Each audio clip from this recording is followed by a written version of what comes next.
जनगणना हो जाएगी तो 2000 ये लाने का भी काम नहीं किया। मैं आज आपके माध्यम से कहना चाहता हूँ, Being a lady member of this house, I am really proud to be a part of this discussion. In India, always we honored and respected ladies. That is our culture and tradition. Mata Pita Guru Devam. This concept itself upholds the status of mother and women in our Indian society. All religions stated a respected position to mother and ladies. Former rulers of our nation, Panditji, Shastriji, Indiraji and Rajivji posted several honorable ladies in different key posts. Several names of respected former members and scripted in golden letters in our history. How can we forget names of Sarojini Naiduji, Vijayalakshmi Panditji, and Rajkumari Amrit Kaurji? The world itself says always name of the Iron Lady of India, Indiraji, with great respect. Even leaders of our nation appointed respected female personalities. They urged legislation to support women of appointing in key posts. And India government under Rajivji's leadership in 1989 introduced 64th Amendment Bill for giving 1/3 reservation for women. Even it passed in Lok Sabha. The bill failed in Rajya Sabha because of resistance from different parties. It is appreciable that such parties changed their mind after 33 years.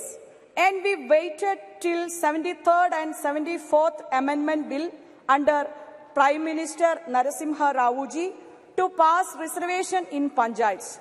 And I was one among who enjoyed that reservation and elected as president in local self-body in my district in Kerala.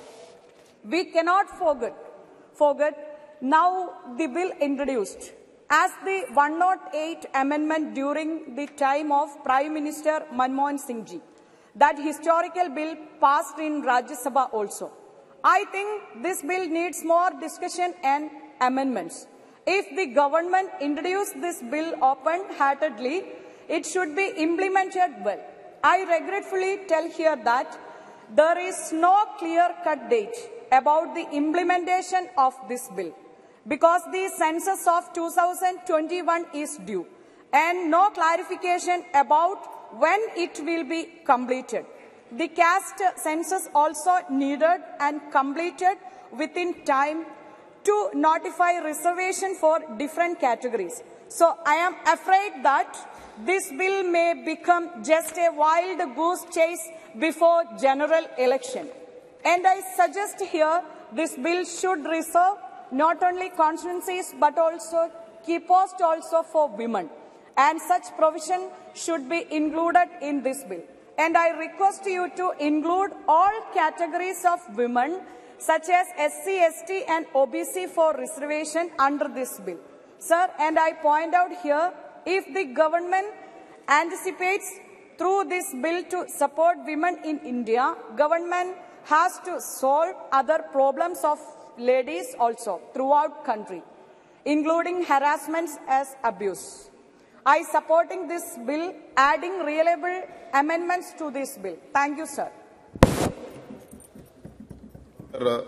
Bharti Pawar ji.